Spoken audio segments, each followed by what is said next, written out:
എന്നും അനീഫ ഇപ്പം പറയാന്ന് വെച്ചാൽ ഒരു നല്ലൊരു വെളിച്ചം വീട്ടിലുണ്ടാവണം. അത് ഭയങ്കര നിർബന്ധമായിരുന്നു. ഒരു വെളിച്ചം ഉണ്ടാവണം. പിന്നെ നേരത്തെ പറഞ്ഞതുപോലെ തന്നെ അനീഫ് ഖാൻ്റെ ഫാദറിൻ്റെ പേരാണ് എ ബി മുഹമ്മദാണ്. എ ബി മൻസിൽ എഴുതുന്നത് അതൊക്കെ സത്യമാണോ? അതൊക്കെ കാരണം അനീഫ് ഖാ സുഹൃത്ത് ബന്ധം എന്നും കാത്തു സൂക്ഷിക്കുന്നതാണ്.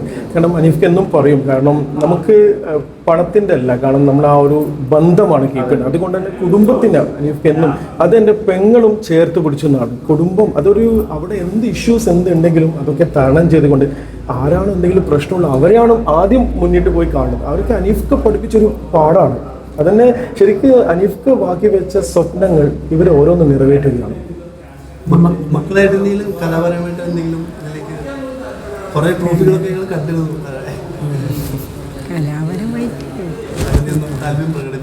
വരക്കും, ഒരു മോള് വരക്കും. മക്കളുടെ കല്യാണ കാര്യങ്ങളൊക്കെ അതെങ്ങനെയായിരിക്കും? അപ്പം അത് പഠിച്ച ജോലി ഒക്കെ ആയിട്ടാണ് ചെയ്യുള്ളൂ. കാരണം ഇനിയിപ്പം സ്വന്തം കാലിൽ നിൽക്കാനായതിനു ശേഷം മാത്രമേ അതിനെക്കുറിച്ച് ആലോചിക്കുന്നുള്ളൂ. അവരുടെ ഇഷ്ടത്തിന് വിട്ടു കൊടുക്കും. എന്നുവെച്ചാൽ ഞങ്ങൾ കല്യാണം കഴിപ്പിച്ച് കൊടുക്കണം. അതൊരു ടൈം വരെ അവർക്കൊരു സ്വന്തമായി ഒരു വരുമാനം ഉണ്ടാക്കാനുള്ള പ്രാപ്തി ആയിക്കഴിഞ്ഞാൽ കല്യാണം കഴിപ്പിച്ചു.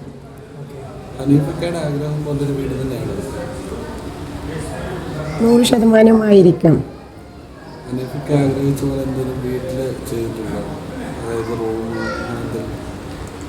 അങ്ങനെ അനീഫ എന്നും അനീഫ ഇപ്പം പറയാന്ന് വെച്ചാൽ ഒരു നല്ലൊരു വെളിച്ചം വീട്ടിലുണ്ടാവണം.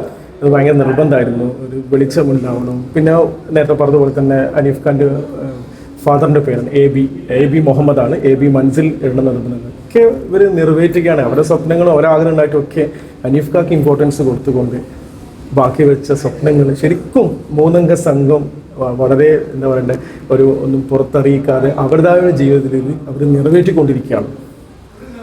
ഹനീഫ് ചില കോമഡികൾ കാണിക്കുമ്പോൾ അത് വേറെ ആർക്കും കാണിക്കാൻ പറ്റില്ലാത്തതിൻ്റെ കാരണം ഹനീഫ് അത് ചെയ്തുകൊണ്ടാണ്. അപ്പോൾ അതൊരു ഇൻ്റർവ്യൂവിൽ അദ്ദേഹം പറയുന്നുണ്ട്, വൈഫിന് മുമ്പിലേക്ക് ഇത് കാണിക്കുമ്പോൾ എനിക്ക് ഭയങ്കര ശമ്പളമാണ്, അവിടെ എന്നെ പരിഗണിച്ച് കളിയാക്കുന്നത്. അതൊക്കെ സത്യമാണോ? ഈ അനീഫൊക്കെ ഉള്ള സമയത്ത് നമ്മളെ ഏതെങ്കിലും സിനിമകൾ കാണാൻ പോകുക അങ്ങനെ എന്തെങ്കിലും ഓർമ്മ പറയുകയാണെങ്കിൽ എന്തെങ്കിലും റിലീസും പടം കാണാൻ പോകുക അങ്ങനെ എന്തെങ്കിലും ഉണ്ടോ? കലാപരമായിട്ട് ഉള്ള സമയത്ത് തിയേറ്ററിൽ പോയിട്ട് പടം കാണാൻ അങ്ങനെ ഉണ്ടായിട്ട് പുറത്ത് പോവാറുണ്ടായിരുന്നു. ഏതൊരു കണ്ട പടത്തിൻ്റെ പേര് പറയുകയാണെങ്കിൽ ഒരുമിച്ച് കണ്ട് ലാസ്റ്റ് നമ്മൾ കണ്ട പഴശ്ശിരാജ ലാസ്റ്റ് കണ്ടതാണ്. അനീഫ് ഖാക്ക് മാത്രമായിട്ട് ഷോ ചെയ്തു കൊടുത്തത്. അനീഫ് ഖാക്ക് വേണ്ടി മാത്രം മെഡ്രാസിൽ അന്ന് അനീഫ് ഖാ തീരെ സുഖയിലായിരുന്നു. അനീഫ് ഖാക്ക് വേണ്ടി മാത്രം ഒരു ഷോ ചെയ്തായിരുന്നു. അതൊക്കെ അനീഫ് ഖാ ഇപ്പം എന്നോടായാലും ഇപ്പം തലശ്ശേരിൻ്റെ റിവ്യൂ, കണ്ണൂർ റിവ്യൂ, അന്ന് ഈ വാട്സപ്പും ഇൻസ്റ്റയും ഒന്നും ഉണ്ടായിട്ട് സമയമല്ല. അപ്പോൾ ആ സമയത്ത് എങ്ങനെയുണ്ട് തിയേറ്ററിൻ്റെ ഒരു പെർഫോമൻസ്, തിയേറ്ററിൽ എങ്ങനെ ഉണ്ടായിരുന്നു ജനങ്ങളൊക്കെ അന്വേഷിക്കാറുണ്ടായിരുന്നു. പിന്നെ ഈ ഹനീഫൊക്കെ കരുണാനിധിയുടെ റൂമിലേക്ക് വാതിൽ മുട്ടാതെ കയറി ചെല്ലാൻ അനുവാദമുള്ള ഏക മലയാളി ഹനീഫ് എന്ന് കേട്ടിട്ടുണ്ട്. അതിനെ കുറിച്ച് എന്താണ് ഹനീഫ് പറഞ്ഞത്? കരുണാനിധിയായിട്ടുള്ള അതൊക്കെ സത്യം തന്നെയാണ്. അത്രയും ബന്ധങ്ങളാണ് അവിടെ കാണിക്കുന്നത്. കരുണാനിധിന്റെ പ്രൊഡ്യൂസ് ചെയ്തും 3ഓളം ചിത്രങ്ങൾ ഡയറക്റ്റ് ചെയ്തിട്ടുണ്ട്. MGRന് ശേഷം ഈ പറഞ്ഞതുപോലെ അനീഫ് ഖാക്ക് മാത്രമാണ് വിത്തൗട്ട് പെർമിഷൻ ആ ഒരു വീട്ടിൽ കയറി ചെല്ലാനുള്ള. പിന്നെ കാരണം അനീഫ് ഖാ കുടുംബ ബന്ധങ്ങളെ അതേപോലെ കാത്തു സൂക്ഷിച്ചാണ്. അതുകൊണ്ട് ചിലപ്പം അത് ഇതുപോലെ വൈകാൻ സാധ്യതയുണ്ട്. കുട്ടികൾ കുറച്ചും കൂടി വലുതാകട്ടെ എന്നുള്ള മനസ്സിൽ വരാൻ സാധ്യതയുള്ള ആളാണ്. അതുപോലെ തന്നെ സിബ്ലിങ്സ് ഒക്കെ എല്ലാവരെയും നോക്കിക്കൊണ്ട് അനീഫ് ഖാ ഒറ്റക്കൊന്നും ചെയ്യില്ല. സിബ്ലിങ്സ് ഒക്കെ എല്ലാവരും സുരക്ഷിതമാക്കിക്കൊണ്ടാണ് അനീഫ്. അതുകൊണ്ട് അതിൻ്റെതായ എന്നും ഒരു വൈകി അനീഫിൻ്റെ ലൈഫിൽ ഉണ്ടായിട്ടുണ്ട്. റിയൽ ലൈഫിൽ ഹനീഫ് ചെറിയ നർമ്മം ഒക്കെ ഉണ്ടായിരുന്നു. അപ്പം സിനിമയിൽ നമ്മളെ ഒത്തിരി ചിന്തിച്ചിട്ടുണ്ട്. വില്ലനോളം എല്ലാവരോടും അദ്ദേഹം മികച്ച ഒരു കഴിവ് തെളിയിച്ച ആളാണ്. റിയൽ ലൈഫിൽ എങ്ങനെയാണ് അദ്ദേഹം?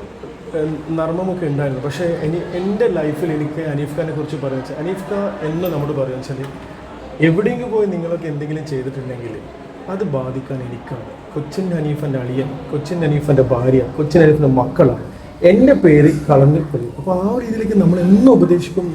നമുക്ക് ശരിക്കും വെച്ചാൽ അനീഫ് ഖാ ഒരു നർമ്മങ്ങൾ ചെയ്ത് നോക്കിയാണ് വീട്ടിൽ ശരിക്കും ഒരു കാര്യബോധത്തോടു കൂടി നമുക്കൊരു ഗൈഡൻസ് തരുന്ന ഒരു വ്യക്തിയാണ് ശരിക്കും. അതോടൊപ്പം തന്നെ തമാശയും എല്ലാത്തിലും ഉണ്ട്. തമാശ പറയുകയാണെങ്കിൽ ഇപ്പോൾ ചെങ്കോൽ എന്ന് പറഞ്ഞ സിനിമ വളരെ മലയാളികൾ അത്രയേറെ വിഷമിച്ച ഒരു സിനിമയാണ്. അതിൽ ആകെ ഒരൊറ്റ കോമഡി ഉള്ളൂ, ഹനീഫ് ഖാൻ്റെ കോമഡി.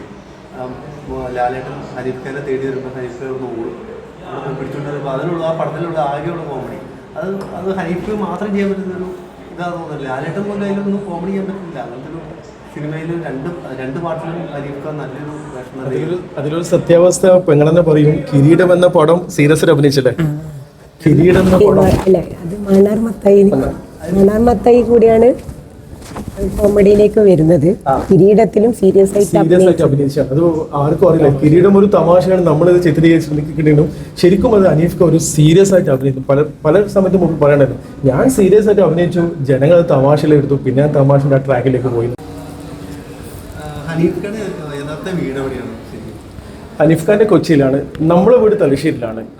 ഹനീഫ് ഖാന്റെ മരണാന്തരം ഞാൻ പെങ്ങളോട് തലശ്ശേരിയിലേക്ക് വരാൻ വേണ്ടി പറഞ്ഞതായിരുന്നു. പക്ഷേ പെങ്ങൾ ഈ 16 വർഷവും താമസിച്ചത് ഇവിടെ തന്നെയായിരുന്നു. 3 പേര്, 2 മക്കളും പെങ്ങളും. അതുപോലെ തന്നെ ഈ ഒരു വീട് നിർമ്മിക്കുന്ന സമയത്തും ഇവിടെ തന്നെ വേണം, കൊച്ചിയിൽ തന്നെ വേണമെന്ന് പെങ്ങൾക്ക് നിർബന്ധമായിരുന്നു.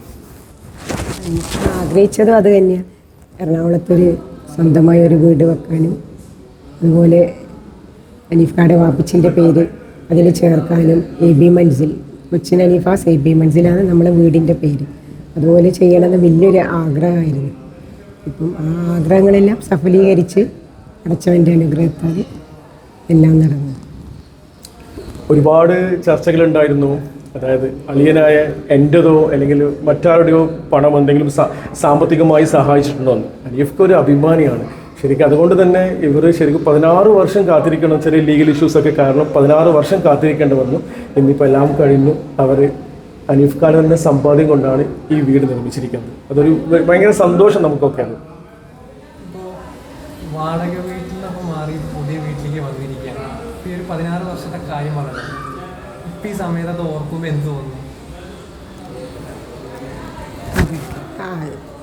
ചിലപ്പോൾ ഈ സമയം വരെ കാത്തു നിൽക്കേണ്ടവരും ഞങ്ങളത് ക്ഷമിച്ച് എല്ലാം നല്ലതായി വരും തന്നെ എപ്പോഴും മനസ്സിൽ വിചാരിച്ചു. പെങ്ങളിപ്പം പറയും, ഹനീഫ് ഖാൻ പറയും, ഹനീഫ് ഖാൻ്റെ കല്യാണവും താമസിച്ചായിരുന്നു, മക്കളുണ്ടാവുന്നതും താമസിച്ചായിരുന്നു, ഈ വീടും താമസം, എല്ലാം ഒന്ന് വൈകിട്ടാണ്. അങ്ങനെയാണ് ഹനീഫ് ഖാൻ്റെ സാധാരണ അല്ലേ ഉണ്ടാവാറ്.